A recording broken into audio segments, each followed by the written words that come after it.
Hello, আসসালামু আলাইকুম সবাইকে। কি অবস্থা সবার?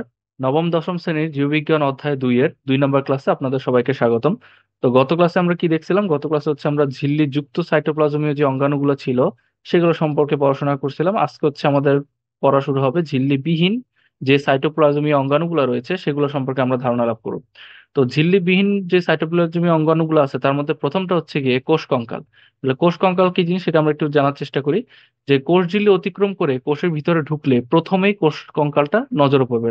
নর্মালি হচ্ছে ধরেন আমরা আমাদের স্কিনে ঢোকার পরে আমাদের কি মাংসপেশি পড়ে। তো নর্মালি একটা কোষের ঝিল্লি মানে তার আবরণটা ভেদ করলেই ফার্স্টে পড়ে হচ্ছে কোষ কঙ্কাল নামের এক ধরনের অঙ্গাণু। তো সেটি লম্বা এবং মোটা চিকন মিলে অসংখ্য দড়ির মতো বস্তু যা কোষের চারদিকে জালের মতো ছড়িয়ে রয়েছে। তো কোষ কঙ্কাল ভিতর থেকে কোষটাকে মূলত ধরে রাখে, আঁকড়ে ধরে রাখে। তারপর অ্যাক্টিন, মায়োসিন, টিউবুলিন ইত্যাদি প্রোটিন দিয়ে কোষ কঙ্কালে বিভিন্ন ধরনের তন্তু নির্মিত হয়। যে সুতার মতো যে দড়ির মতো যে বস্তুগুলো বলছে এগুলো কি দিয়ে তৈরি? এগুলো 3 রকমের প্রোটিন দিয়ে তৈরি মূলত। সেটা হচ্ছে অ্যাক্টিন, মায়োসিন আর টিউবিলিয়ান। তো মাইক্রোটিউবিউল ও মাইক্রোফিলামেন্ট কিংবা ইন্টারমিডিয়েট ফিলামেন্ট এ ধরনের তন্তুর এক ধরনের উদাহরণ। এই তন্তুগুলোর নাম এখানে দেওয়া আছে, ঠিক আছে? তো 2 নম্বর যে অঙ্গাণুটা আছে সেটা খুবই গুরুত্বপূর্ণ, যেটা হচ্ছে রাইবোজোম। যে প্রাণী এবং উদ্ভিদ উভয় ধরনের কোষে কিন্তু রাইবোজোম থাকে। এটা হচ্ছে মূলত ঝিল্লিবিহীন বা পর্দাবিহীন একটা অঙ্গাণু। প্রধানত প্রোটিন সংশ্লেষণে সাহায্য করে। মানে কি? প্রোটিন গঠন, সংশ্লেষণ মানে আমি আগেও বলছি যে প্রোটিন গঠনে সাহায্য করে, প্রোটিন তৈরি করতে সাহায্য করে। প্রোটিনের পলিপেপটাইড চেইন সংযোজন এই রাইবোজোমে মূলত হয়ে থাকে। যে প্রোটিন কিন্তু কিভাবে তৈরি হয়? প্রোটিন কিন্তু অসংখ্য অ্যামিনো অ্যাসিডের একটা চেইন মূলক সংযোজনের মাধ্যমে কিন্তু প্রোটিন তৈরি হয়। একটার সাথে আরেকটা অ্যামিনো অ্যাসিড চেইনের মতো গঠন তৈরি করার ফলেই মূলত প্রোটিন তৈরি হয়ে থাকে। এই প্রোটিনের চেইন যে সংযোজন যে বিক্রিয়াটা বা সংযোজন যে হওয়াটা সেটা মূলত কোথায় হয়ে থাকে? কোষের রাইবোজোমে হয়ে থাকে।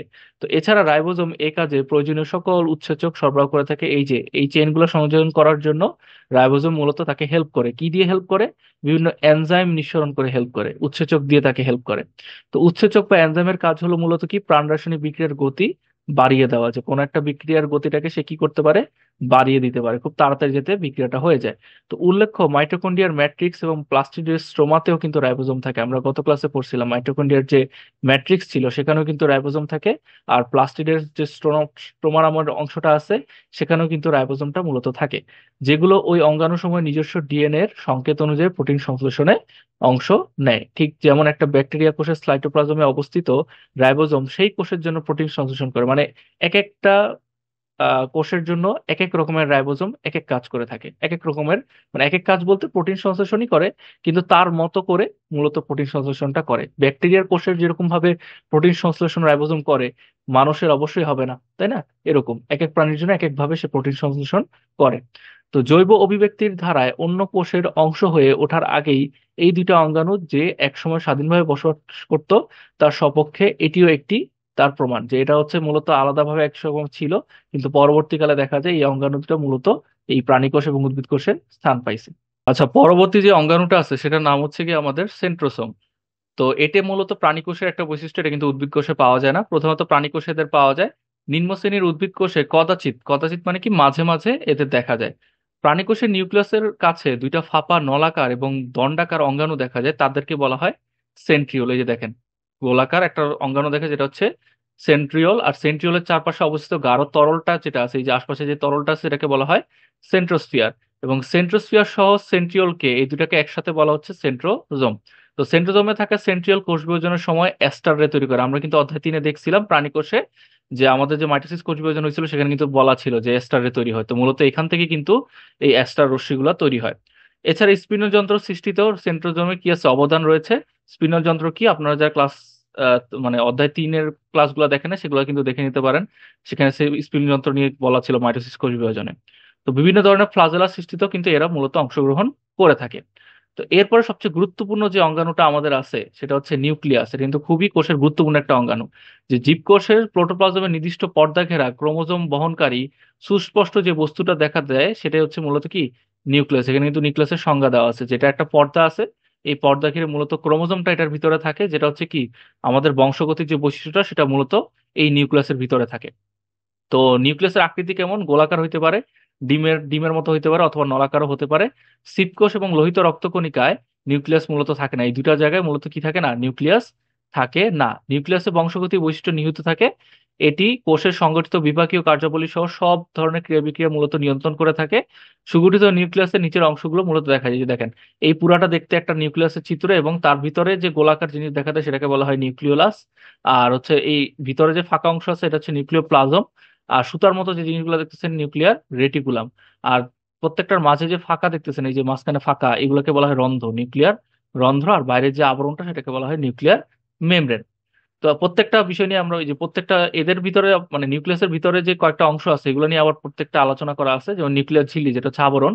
তো নিউক্লিয়াসকে ঘিরে যে ঝিল্লি তাকে মূলত নিউক্লিয়ার ঝিল্লি বা কেন্দ্রিকা ঝিল্লি বলা হয়। এটা মূলত কয় স্তর বিশিষ্ট? 2 স্তর বিশিষ্ট। এই ঝিল্লি লিপিড এবং প্রোটিনের সমন্বয়ে তৈরি করা হয়েছে, মানে তৈরি হয়। তো এই ঝিল্লিতে মাঝে মাঝে কিছু ছিদ্র থাকে যেগুলোকে নিউক্লিয়ার রন্ধ্র বলা হয়, একটু আগে যেটা বললাম। তো এই ছিদ্রের ভিতর দিয়ে নিউক্লিয়াস এবং সাইটোপ্লাজমের মধ্যে কিছু বস্তু কি করতে পারে? চলাচল করতে পারে, যেহেতু ফাঁকা আছে। তো নিউক্লিয়ার ঝিল্লি সাইটোপ্লাজম থেকে নিউক্লিয়াসের অন্যান্য বস্তুকে পৃথক রাখে এবং বিভিন্ন বস্তুর চলাচল কি করে? ও নিয়ন্ত্রণ করে। এরপরে যে আছে নিউক্লিয়াসের ভিতর, সে হচ্ছে নিউক্লিওপ্লাজম।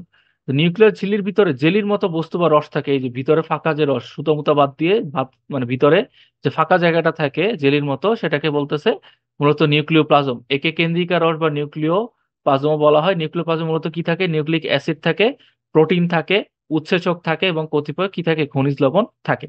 এরপর হচ্ছে নিউক্লিওলাস, এই যে গোল যে জিনিসটা আমরা দেখতেছিলাম, এটা আসলে কি দিয়ে তৈরি আমরা একটু দেখি। যে নিউক্লিওপ্লাজমের মধ্যে ক্রোমোজোমের সাথে সংলগ্ন গোলাকার যে বস্তুটা আছে এটাকে মূলত বলা হয় নিউক্লিওলাস বা কেন্দ্রিকাণু বলা হয়। ক্রোমোজোমের রং অগ্রাহী অংশের সাথে এরা মূলত লেগে থাকে। এরা আরএনএ এবং প্রোটিন দিয়ে তৈরি হয়। এদের মূল কাজ কি? রাইবোজোম সংশ্লেষণ করে, মানে কি রাইবোজোমটাকে সে তৈরি করতে পারে। তারপর হচ্ছে ক্রোমোটন জালিকা, দেখতেছেন যে ভিতরে যে জালিগুলো দেখতেছেন, এগুলো ক্রোমাটিন জালিকা।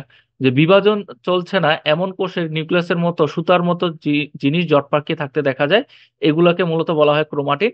ক্রোমাটিন মূলত ডিএনএ এবং প্রোটিনের সমন্বয়ে গঠিত জটিল একটা কাঠামো, বা যেটাকে ক্রোমোজোম বলা হয়, যা জেনেটিক বৈশিষ্ট্যসমূহ বংশ পরম্পরায় সঞ্চারিত হওয়ার মাধ্যমে হিসাবে কাজ করে। চলন্ত অবস্থায় সিলিং ফ্যানের ব্লেড গোনা যেমন অসম্ভব, বিভাজন চলছে না এমন নিউক্লিয়াসে ক্রোমাটিন সুতা বা কয়টা সুতা আছে এটাও গোনাও কিন্তু অনেকটা অসম্ভব। যে এখানে কয়টা সুতা আছে এটা আপনারা গুণে বের করা খুবই টাফ। ঠিক আছে, বের করা যায়ই না বলতে গেলে। তো জট পাকিয়ে থাকা সেই আলাদা তন্তুগুলোকে একসাথে ক্রোমাটিন জালিকা বা নিউক্লিয়ার রেটিকুলাম বলা হয়। ঠিক আছে, জালিকা বা নিউক্লিয়ার রেটিকুলাম বলা হয়। তো কোষ বিভাজনের সময় সেই জট কিছুটা খুলে যায় এবং ক্রোমাটিন গুলো তখন আরো মোটা এবং খাটো হয়। আমরা কিন্তু অধ্যায় 3-এ দেখছিলাম যে ওরা কিন্তু মোটা হয়ে যায় ক্রোমোজোম গুলো। তো সুকেন্দ্রিক কোষের ক্রোমাটিন গুলোকে তখন আলাদা আলাদা কাঠামো হিসেবে চিহ্নিত করা সম্ভব হয়।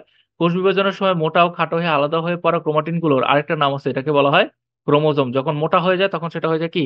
ক্রোমোজোম। আর সুতার মতো থাকলে সেটা হচ্ছে ক্রোমাটিন। তো বিভাজনের মেটাফেজ দশায় তা সবচেয়ে ভালোভাবে বুঝে যায়। আমরা কিন্তু অধ্যায় 3-এ দেখছিলাম যে মেটাফেজ পর্যায়ে ক্রোমোজোম গুলোকে সর্বাধিক খাটো ও মোটা দেখা যায়। তো মেটাফেজ দশায় প্রতিটা ক্রোমোজোম বিভাজিত হয়ে ক্রোমোজোম জোড় গঠন করে, যার দৈর্ঘ্য বরাবর অর্ধেক অংশকে বলা হয় এক একটা কি? ক্রোমাটিন। এই যে অর্ধেক, এই অর্ধেকটা বলা হয় ক্রোমাটিন, বাকি অর্ধেকটা আরেকটা ক্রোমাটিন। ওকে। তো ক্রোমাটিনের মধ্যবর্তী অংশে একটা সংকুচিত অঞ্চল থাকে যেটাকে বলা হয় সেন্ট্রোমিয়ার। এই যে গোল গোল যে অংশটা থাকে সেটাকে বলা হচ্ছে সেন্ট্রোমিয়ার। কোষ বিভাজনের সময় সেন্ট্রোমিয়ার যে অংশ স্পিনাল যন্ত্রের মাইক্রোটিউবিল এসে যুক্ত হয় তাকে কি বলা হয়? কাইনেটোকোর বলা হয়, কাইনেটোকোর বলা হয়। তো সেন্ট্রোমিয়ারের উভয় পাশে ক্রোমাটিনের অংশ দিতে হলো তার বাহু, যে তাদেরকে দুটাকে আর্ম বলা হয়। অ্যানাফেজ দশায় যখন সেন্ট্রোমিয়ার বরাবর ক্রোমাটিড জোড়া বিচ্ছিন্ন হয়ে যায় তখন প্রতিটা ক্রোমাটিডকে আমরা একটা ক্রোমোজোম মানে অপত্য ক্রোমোজোম হিসেবে ধরে নেই। এই ব্যাপারে 3য় অধ্যায় তোমরা আরো ভালো জানতে পারো। আমরা কিন্তু অলরেডি জেনে আসছি যে এটা কিন্তু এই যে সেন্ট্রোমিয়ার যখন মাঝখান থেকে ভাগ হয়ে যায় তখন কিন্তু তারা অপত্য ক্রোমোজোমে পরিণত হয়। ঠিক আছে, মূলত এই যে ক্রোমাটিন জালিকা দেখতেছেন এটাকে মূলত ক্রোমোজোম নিয়ে কথাবার্তা বলা আছে। এরা মূলত বংশগতির ধারক হিসাবে মূলত পরিচিত। তারা যে এক বংশ থেকে আরেক বংশ বৈশিষ্ট্যগুলা সঞ্চারণ করাই এদের কাজ মূলত। ঠিক আছে। তো এরপরে যে টপিকটা আছে সেটা হচ্ছে উদ্ভিদ ও প্রাণীর কাজ পরিচালনায় বিভিন্ন প্রকার কোষের ভূমিকা। যে কোষ জীবদের গঠনের একটা একক আমরা দেখে আসছি। এককোষী এবং বহুকোষী প্রাণীদের কোষের কাজ ভিন্ন ভিন্নভাবে পরিচালিত হয়, স্বাভাবিক। পৃথিবীর আদি প্রাণের আবির্ভাবের প্রথম দিন থেকে আজ পর্যন্ত এককোষী প্রাণী যারা ছিল প্রোটোজোয়া পর্বের প্রজাতিগুলো, তাদের দেহের সব ধরনের ক্রিয়াকলাপ যেমন হচ্ছে খাদ্য গ্রহণ, দেহের বৃদ্ধি, প্রজনন ওই একটা কোষের মাধ্যমে তারা সম্পন্ন করে থাকে। বহুকোষী প্রাণীদের দেহকোষের মাঝে ভিন্নতা আছে, যেটা মানে মূলত বৈচিত্র্য আছে বহুকোষী প্রাণীর মধ্যে। যেমন প্রথমত আমরা আলোচনা করব উদ্ভিদ টিস্যু সম্পর্কে। পরবর্তীতে দেওয়া আছে আপনাদের প্রাণী টিস্যু সম্পর্কে আলোচনা করা আছে। তো আমরা দেখি উদ্ভিদ টিস্যু কয় রকমের হইতে পারে, তাদের কাজ কি, এগুলো নিয়ে মূলত জানবো আমরা। যে একই বা ভিন্ন ধরনের একগুচ্ছ কোষ একত্রিত হয়ে যদি একই কাজ করে এবং তাদের উৎপত্তিও যদি অভিন্ন মানে একই হয়, তখন তাদেরকে টিস্যু বা কলা বলে। খুব গুরুত্বপূর্ণ একটা সংজ্ঞা যে টিস্যু কাকে বলে। যে কিছু কোষ আছে যারা যদি তারা একগুচ্ছ আকারে থাকে এবং তারা সেম কাজ করে এবং তাদের উৎপত্তি স্থল যদি সেম হয়, একই হয়, সেটাকে আমরা বলবো টিস্যু। তো টিস্যু মূলত দুই ধরনের হয়, একটা হচ্ছে ভাজক টিস্যু আর একটা হচ্ছে স্থায়ী টিস্যু। এটা কিন্তু উদ্ভিদ টিস্যুর কথা বলতেছে। উদ্ভিদ টিস্যু মূলত দুই প্রকার, একটা হচ্ছে ভাজক টিস্যু আর একটা হচ্ছে স্থায়ী টিস্যু। তো ভাজক টিস্যুর কোষগুলো বিভাজনে সক্ষম, মানে এরা ভাঙতে পারে, কিন্তু স্থায়ী টিস্যুর কোষগুলো কিন্তু ভাঙতে পারে না। সারা জীবন একটাই থাকলে একটাই থাকবে, দুইটা থাকলে দুইটা থাকবে। স্থায়ী মানে কি পার্মানেন্ট, ঠিক আছে, এরা কিন্তু ভাঙতে পারে না। তো স্থায়ী টিস্যু মূলত তিন ধরনের, তিনটা ভাগে ভাগ করা যায়। যে একটা হচ্ছে সরল টিস্যু, জটিল টিস্যু, নিঃস্রাবী টিস্যু। তো এখানে শুধু সরল এবং জটিল টিস্যু নিয়ে মূলত আলোচনা করা হয়ে থাকবে। তো আমরা মূলত স্থায়ী টিস্যুটা একটু আগে জেনে নিই। যে সরল টিস্যু বলতেছে যে যেই স্থায়ী টিস্যুর প্রতিটা কোষের আকার, আকৃতি, গঠনের দিক থেকে অভিন্ন মানে কি একই, তাকে সরল টিস্যু বলা হয়। তারা দেখতেও সেম, তাদের আকৃতিও সেম, গঠনের দিক থেকে সবকিছু সেম, তাদেরকে বলা হয় সরল টিস্যু। তো কোষের প্রকৃতির উপর ভিত্তি করে সরল টিস্যুকে আবার তিনটা ভাগে ভাগ করা হয়েছে। একটা হচ্ছে প্যারেনকাইমা, একটা হচ্ছে কোলেনকাইমা, একটা হচ্ছে স্ক্লেরেনকাইমা। তো প্যারেনকাইমা কি? যে উদ্ভিদ দেহের সব অংশে এদের উপস্থিতি লক্ষ্য করা যায়, সব জায়গায় পাওয়া যায় উদ্ভিদের। এই টিস্যুর কোষগুলো মূলত জীবিত, সমবেশীয় এবং পাতলা প্রাচীরযুক্ত। তাদের যে মানে প্রাচীর মানে কি, তাদের যে পর্দাটা আছে বা এর আবরণটা আছে, এটা খুবই পাতলা হয়। এবং প্রোটোপ্লাজম দিয়ে, মানে অর্ধস্বচ্ছ জেলি দিয়ে এরা মূলত ভরা থাকে। তো এই টিস্যুতে আন্তঃকোষীয় ফাঁক দেখা যায়, মানে তাদের ভিতরে ছোট ছোট ফাঁক আছে। তো কোষ প্রাচীর মূলত পাতলা এবং সেলুলোজ দিয়ে তৈরি হয়। এসব কোষে যখন ক্লোরোপ্লাস্ট থাকে তখন তাদেরকে ক্লোরেনকাইমা বলা হয়। জলজ উদ্ভিদের বড় বড় বায়োকুঠিরযুক্ত প্যারেনকাইমাকে এরেনকাইমা বলা হয়। দেখছেন যে প্যারেনকাইমারও কিন্তু অনেক ধরনের ভ্যারিয়েন্টের নাম আছে। যে তারা জলজ উদ্ভিদের মধ্যে থাকলে তাদেরকে বলা হয় এরেনকাইমা, ঠিক আছে, ক্লোরোপ্লাস্ট থাকে তাদেরকে বলা হয় ক্লোরেনকাইমা। তো প্যারেনকেমা টিস্যুর প্রধান কাজ কি? প্রধান কাজ হচ্ছে দেহ গঠন করা, খাদ্য তৈরি করা, খাদ্য জমা রাখা, সঞ্চয় করা, খাদ্যদ্রব্য পরিবহন করা। মূলত প্রত্যেকটা টিস্যুর ক্ষেত্রেই লাস্টে দেখবেন আপনাদের কাজ দেওয়া থাকবে আর উপরে হচ্ছে তাদের বৈশিষ্ট্য দেওয়া থাকবে। এই বৈশিষ্ট্যগুলো কিন্তু আপনাদের পয়েন্ট আকারে মনে রাখতে হবে নোট করে, ঠিক আছে, নাহলে কিন্তু মনে রাখাটা খুবই টাফ। এরপর যদি আমরা আসি কোলেন কাইমার দিকে, যে এগুলো বিশেষ ধরনের প্যারেনকাইমা, মানে এই জাতীয় কোষ দিয়ে তৈরি করা হয়েছে। তো কোষ প্রাচীরে সেলুলোজ থাকে এদেরও, এবং পেকটিন জমা হয়ে পুরু হয় এবং কোণাকারে পার্শ্বের প্রাচীরের তুলনায় অধিক মোটা দেখা যায়। দেখেন আমরা যদি ছবিতে দেখি, এই যে দেখেন কোলেন কাইমা কোনটা, এটা হচ্ছে খ নাম্বার। যে কোলেন কাইমা দেখতে অনেকটা এরকম, ঠিক আছে। তো এদের কোষপ্রাচীর অসমভাবে পুরু এবং কোণাকার, পেকটিন জমা হওয়ার কারণে অধিক কি হয়, পুরু মানে মোটা হয়। তাদের সাইড দিয়ে দেখতে তাদের অনেক পুরু হয়, মানে আয়তনের কি বলে, দৈর্ঘ্য প্রস্থ উচ্চতা যে আমরা হিসাব করি বা পুরুত্ব যেটাকে বলা হয়, সেদিক থেকে তারা একটু বেশি পুরুত্ব হয়, দেখা যায়, মোটা দেখা যায়। তো এই টিস্যুর কোষগুলোকে, মানে আমি যদি এইভাবে বলি, ধরুন আপনাদের এটা হচ্ছে দৈর্ঘ্য, এটা যদি প্রস্থ হয়, মানে ধরুন এটা একটা আয়তক্ষেত্রে রাখলাম, ঠিক আছে। কিন্তু ওই যে আমরা যখন সাইড দিয়ে দেখবো তখন এই যে এদিক দিয়ে কিন্তু তাদের কিন্তু দেখা যায় এতটুকু মোটা। তো এটা মূলত তো পুরুত্ব, ঠিক আছে। তো এই কোষগুলো মূলত লম্বাটে ও সজীব, এরা প্রোটোপ্লাজম পূর্ণ কোষ দিয়ে তৈরি। এদের আন্তঃকোষীয় ভাগ থাকতে পারে, নাও থাকতে পারে, ঠিক আছে। তো চোখানো প্রান্ত, এদের কোষ প্রান্ত গুলো দেখতে কি, মানে কোষের যে সাইডের গুলো দেখতে, দেখেন এই যে চোখা, তাই না, চোখানো আকৃতির, সরু বা তীর্যক হতে পারে। খাদ্য প্রস্তুত এবং উদ্ভিদের দৃঢ়তা প্রদান করা এদের মূলত প্রধান কাজ। পাতার শিরা এবং পত্রবৃন্তে এদের দেখা যায়। এদের কোথা কোথা দেখা যায়, এটা কিন্তু এখানে বলা হচ্ছে। যেমন কচি ও নমনীয় কাণ্ড, যেমন কুমড়া ও দণ্ডকলসের কাণ্ডে এই টিস্যু দৃঢ়তা প্রদান করে। এই কোষে যখন ক্লোরোপ্লাস্ট থাকে তখন এরা খাদ্য তৈরি করতে পারে, ঠিক আছে। মূলত তাদের বৈশিষ্ট্য এখানে দেওয়া আছে আর তাদের কাজটা মূলত এখানে দেওয়া আছে, ঠিক আছে। এখানে কিন্তু আপনাদের ছবি দেওয়া আছে, এই যে সরল টিস্যু দেখতে কেমন, প্যারেন্ট কাইমা, এটা হচ্ছে প্যারেন্ট কাইমা, এটা হচ্ছে কোলেন কাইমা, আর এখন যেটা আমরা পড়বো সেটা হচ্ছে কি স্ক্লেরেন কাইমা। স্ক্লেরেন কাইমা কি টিস্যু দেখি আমরা, যে এই টিস্যুর কোষগুলো অনেকটা কি শক্ত, অনেক লম্বা এবং পুরু প্রাচীর বিশিষ্ট হয়। প্রোটোপ্লাজম বিহীন, লিগনিন যুক্ত এবং যান্ত্রিক কাজের জন্য নির্দিষ্ট কোষ দিয়ে গঠিত টিস্যুকেই মূলত স্ক্লেরেন কাইমা টিস্যু বলা হয়। যে তাদের কিন্তু প্রোটোপ্লাজম নাই, এখানে কিন্তু বৈশিষ্ট্যের মধ্যেই কাকে বলে দেওয়া আছে। যেন দেখেন আগের দুইটাতে কিন্তু প্রোটোপ্লাজম ছিল, অর্ধস্বচ্ছ জেলির মতো পদার্থ ছিল, কিন্তু এদের মধ্যে প্রোটোপ্লাজম নাই। এদের লিগনিন যুক্ত, লিগনিন হচ্ছে কোষের একটা পদার্থের নাম। এবং যান্ত্রিক কাজের জন্য তাদের নির্দিষ্ট কোষ দিয়ে গঠিত টিস্যুকে মূলত বলা হচ্ছে কি স্ক্লেরেন কাইমা টিস্যু। প্রাথমিক অবস্থায় কোষগুলোতে প্রোটোপ্লাজম উপস্থিত থাকলেও খুব তাড়াতাড়ি তা কি হয়ে যায়, নষ্ট হয়ে মৃত কোষে পরিণত হয়ে যায়। যে প্রথম দিকে তাদের প্রোটোপ্লাজম থাকে কিন্তু পরবর্তীকালে প্রোটোপ্লাজমটা নষ্ট হয়ে যায়। তো কোষগুলো প্রধানত দুই ধরনের হয়। যে স্ক্লেরেনকাইমা টিস্যুকে দুই রকমের ভাগে ভাগ করা হয়। একটা হচ্ছে ফাইবার আর একটা হচ্ছে স্ক্লেরাইড। তো উদ্ভিদের দৃঢ়তা প্রদান এবং পানি এবং খনিজ লবণ পরিবহন করাই মূলত স্ক্লেরেনকাইমা টিস্যুর কাজ, ঠিক আছে। তো এখানে যে দুই ভাগে ভাগ করা বলছিল, যে ফাইবার আর স্ক্লেরাইড, এটা কিন্তু মূলত আলোচনা করা হচ্ছে, এটা কিন্তু ক্ষতে আসে। যে ফাইবার কি, এর অত্যন্ত দীর্ঘ, পুরু প্রাচীরযুক্ত, শক্ত এবং এদের দুই প্রান্ত কি হয়, সরু হয়, চিকন হয়। তবে কখনো কখনো এরা ভোঁতাও হইতে পারে। প্রাচীরের গায়ে ছিদ্র থাকে, এই ছিদ্রটাকে কূপ বলা হয়। তারপরে প্রাচীর মানে কোষ প্রাচীর, তাদের আবরণের মানে যে অনেকগুলো ছিদ্র দেখা যায়। অবস্থান এবং গঠনের উপর ভিত্তি করে এদের বিভিন্ন নাম দেওয়া যায়, যেমন bast fibre, surface fibre, xylem তন্তু বা কাষ্ঠতন্তু। ঠিক আছে, এটা ক্ষয়ের জন্য আপনারা এগুলো মুখস্থ করুন বৈশিষ্ট্যগুলো, যে ফাইবারের বৈশিষ্ট্য কি কি। তারপর হচ্ছে স্ক্লেরাইট, এদের অনেকটা স্টোন সেল নামে ডাকা হয়। এরা দেখতে খাটো, সমবেশীয়, কখনো লম্বাটে। সমবেশীয় মানে কি, ধরেন গোলাকার যদি কোনো একটা থাকে, ধরেন এখানে একটা গোলাকার আছে, এখানে একটা গোলাকার আছে। ব্যাস মানে কি, আমরা জানি বৃত্তের একদম এক প্রান্ত থেকে এই প্রান্ত। তো এই প্রত্যেকটা কোষের ব্যাস নর্মালি কি হয়, সমান হয়। ঠিক আছে, তো দেখতে ওরা তো তারকাকারও হইতে পারে। এদের গৌণ প্রাচীর খুবই শক্ত। গৌণ মানে কি, গৌণ প্রাচীর আমি আগের দিনে বলছিলাম যে মূল প্রাচীরের নিচে আরেকটা প্রোটেকশনের জন্য আরেকটা প্রাচীর থাকে, সেটাকে বলা হয় গৌণ প্রাচীর। এই গৌণ প্রাচীরটা খুবই শক্ত, অত্যন্ত মোটা হয়, পুরমাণে মোটা, অর্থাৎ লিগনিন যুক্ত থাকে এবং তাদের মধ্যে লিগনিন নামক পদার্থ থাকে। পরিণত স্ক্লেরাইড কোষ সাধারণত মৃত থাকে এবং এদের কোষ প্রাচীর কূপযুক্ত হয়, মানে কি ফুটা ফুটা থাকে। কোষ প্রাচীরের মধ্যে কি থাকে, কূপ। কূপ মানে আমরা শিখছিলাম তাই না, যে যদি কখনো ফুটা ফুটা বা ছিদ্র থাকে সেটাকে কূপ বলা হয়। নগ্নবীজী এবং দ্বিবীজপত্রী উদ্ভিদের কর্টেক্স, ফল ও বীজত্বকে স্ক্লেরার টিস্যু দেখা যায়। এদের কোথায় কোথায় পাওয়া যায় সেটা নিয়ে আলোচনা করা হচ্ছে। বহিঃত্বক মানে বাইরের যে ত্বকটা আছে জাইলেম এবং ফ্লোয়েমের সাথে একত্রে পত্রবৃন্তে, পত্রের যে গোটা আছে এই গোটায় কোষগুচ্ছে তারা থাকতে পারে। ঠিক আছে, এখানে মূলত সরল টিস্যু নিয়ে বলছে। এবার যদি আমরা আসি জটিল টিস্যু, তাই না? সরল টিস্যু কয় প্রকার পড়ছিলাম? সরল টিস্যু কিন্তু তিন রকমের পড়ছিলাম। এই যে ভাজক টিস্যু আর স্থায়ী টিস্যুর মধ্যে আমরা হচ্ছে কোনটা দেখছিলাম, আমরা হচ্ছে কিন্তু কোনটা দেখছি, স্থায়ী টিস্যু দেখছিলাম তাই না? স্থায়ী টিস্যু দেখছি। এবার হচ্ছে আমরা দেখবো কি জটিল টিস্যু। এই যে এই চ্যাপ্টারে বলছে কি শুধুমাত্র সরল টিস্যু আর জটিল টিস্যু নিয়ে আলোচনা করা হবে। তো এবার আমরা জটিল টিস্যুটা দেখি, জটিল টিস্যুকে কয় ভাগে ভাগ করা হয়।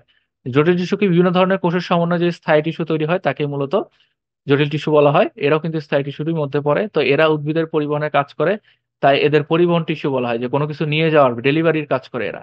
তো এই টিস্যু মূলত দুই ধরনের, এটা গত বছর আপনারা পড়ছেন যদি মানে আপনারা যা টেনে আছেন, জাইলেম আর ফ্লোয়েম টিস্যু। ঠিক আছে, জাইলেম এবং ফ্লোয়েম একত্রে উদ্ভিদের পরিবহন টিস্যু গুচ্ছ গঠন করে।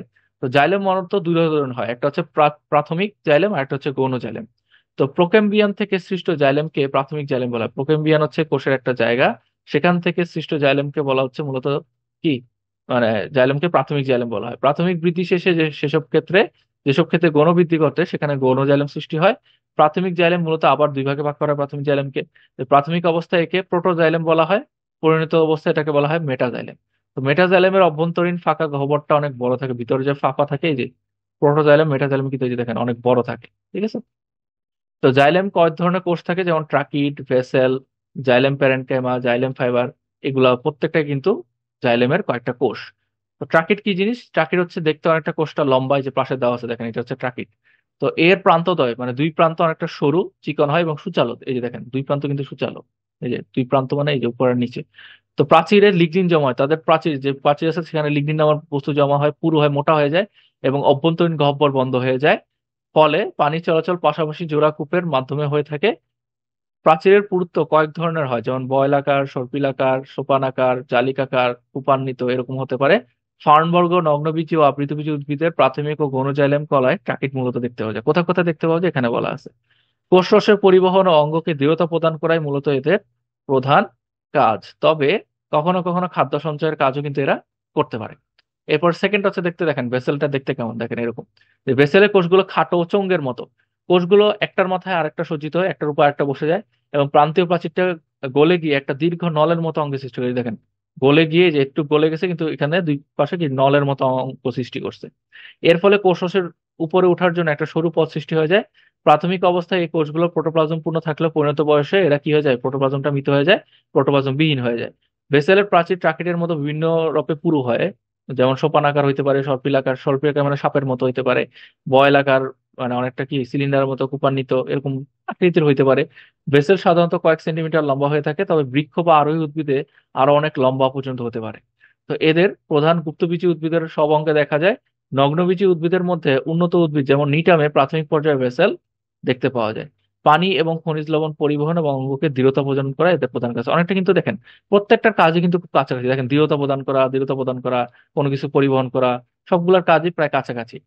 তো এবার আমরা দেখবো জাইলেম প্যারেনকাইমা, বা জাইলেম ফাইবার যেটা ছিল, যে জাইলেমে অবস্থিত প্যারেনকাইমা কোষকেই জাইলেম প্যারেনকাইমা বা উড প্যারেনকাইমা নামে ডাকা হয়।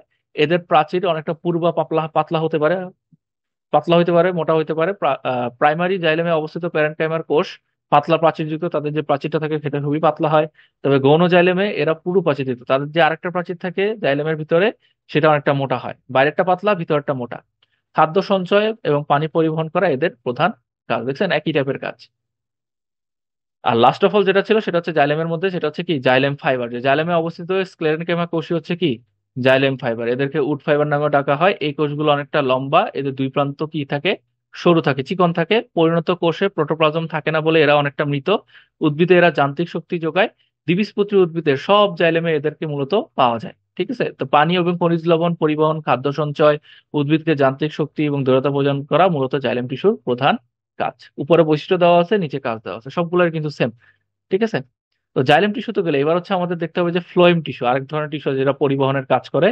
তো উদ্ভিদ কাণ্ডে এরা জাইলেমের সাথে একত্রে পরিবহন টিস্যুগুচ্ছ তৈরি করে। যেমন সিভ নল, সঙ্গী কোষ, ফ্লোয়েম প্যারেনকেমা, ফ্লোয়েম তন্তু নিয়ে মূলত ফ্লোয়েম টিস্যু গঠিত হয়। এদেরকে চারটা ভাগে ভাগ করা হয়েছে। তো জাইলেম যেমন খাদ্যের কাঁচামাল পানি সরবরাহ করে, তেমনি ফ্লোয়েম পাতায় তৈরি খাবার উদ্ভিদের দেহের বিভিন্ন জায়গায় পরিবহন করে। মনে রাখবেন যে জাইলেমের কাজ কি।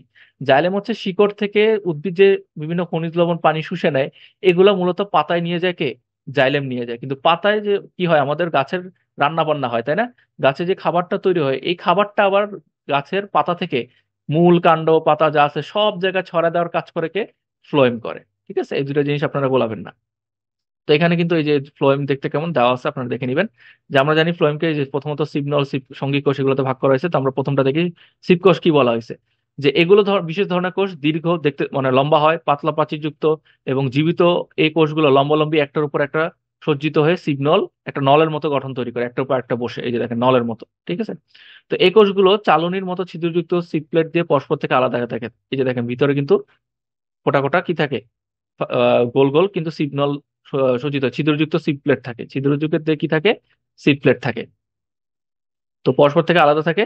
সিপ কোষে প্রোটোপ্লাজমের প্রাচীর ঘেঁষে থাকে বলে এটি কেন্দ্রীয় ফাঁপা জায়গায় সৃষ্টি হয়। ভিতরে একটা ফাঁপা জায়গা সৃষ্টি হয়, যে ভিতরে একটা ফাঁপা জায়গা সৃষ্টি হচ্ছে। ঠিক আছে, যেটা খাদ্য পরিবহনের নল হিসেবে কাজ করে। এদের প্রাচীর লিগনিন যুক্ত।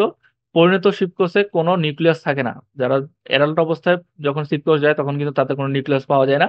সকল ধরনের গুপ্তবীজী উদ্ভিদের ফ্লোয়েমে সঙ্গীকোষ এবং সিগনল পাওয়া যায়। তাহলে গুপ্তবীজী উদ্ভিদের সব জায়গায় কিন্তু সঙ্গীকোষ এবং সিগনল পাওয়া যায়। পাতায় প্রস্তুত খাদ্য উদ্ভিদের বিভিন্ন অংশ পরিবহন করাই এদের মূলত প্রধান কাজ। জাইলেমের সব কাজই কিন্তু এরকম, পাতা থেকে খাবার বিভিন্ন জায়গায় নিয়ে যাওয়া। তারপর হচ্ছে সঙ্গী কোষ, যে প্রতিটা সিপ কোষের সাথে একটা করে প্যারেনকাইমা জাতীয় কোষ অবস্থান করে। এদের নিউক্লিয়াসটা মূলত দেখতে বড় হয়।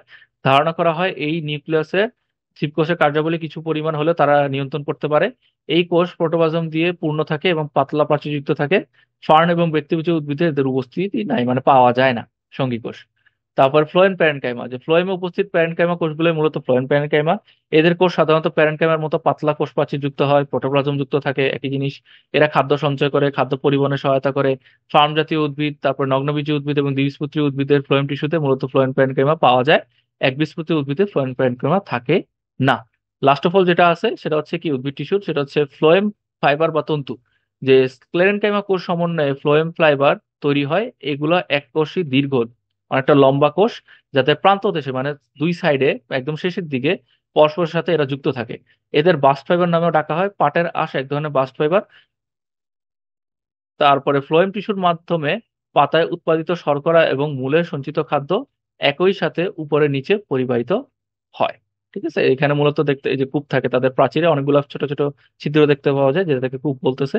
আর ফ্লোয়েম টিস্যুর মাধ্যমে পাতায় উৎপাদিত যে খাবার আছে, শর্করা এবং মূলে সঞ্চিত খাদ্য একই সাথে উপরেও উঠাইতে পারে, আবার নিচেও কি পরিবাহিত করতে। এটা কিন্তু স্পেশাল, যে এ কিন্তু নিচের দিকেও নামতে পারে, উপরের দিকেও সব জায়গায় ছড়ায় পড়তে পারে।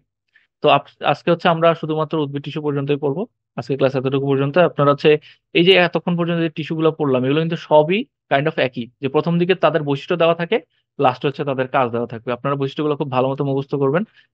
এগুলো একটার সাথে আরেকটা মানে গোলায় ফেলার সম্ভাবনা খুবই হাই, স্বাভাবিক। কিন্তু আপনারা হচ্ছে অল্প অল্প করে পড়বেন, কিন্তু ভালো মতো পড়ার চেষ্টা করবেন তাহলে এবং বারবার এই চ্যাপ্টারটা কিন্তু রিভিশন দেওয়া লাগবে, তাহলে আপনাদের এই টপিক গুলা মনে থাকবে।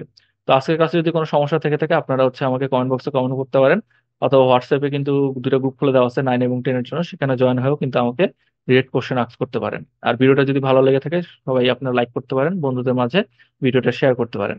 আর আরেকটা গুরুত্বপূর্ণ কথা, এই চ্যাপ্টারে যতগুলো ছবি দেওয়া আছে আমি সবসময় বলি যে ছবি দেখে দেখে আপনারা হচ্ছে এগুলো মিলে মিলে পড়ার চেষ্টা করবেন, তাহলে জিনিসটা আপনাদের বুঝতে বা মনে থাকতে খুব হেল্প করবে। ঠিক আছে, যেমন আপনারা জিপ কোর্স করতেছেন, জিপ কোর্সের একটু দেখে নিলেন কেমন দেখতে, ঠিক আছে, কোথায় কি থাকে, তো এগুলো দেখে নিলে আপনাদের মনে রাখতে সুবিধা হবে। সবাই ভালো থাকবেন। আসসালামু আলাইকুম, আল্লাহ হাফিজ।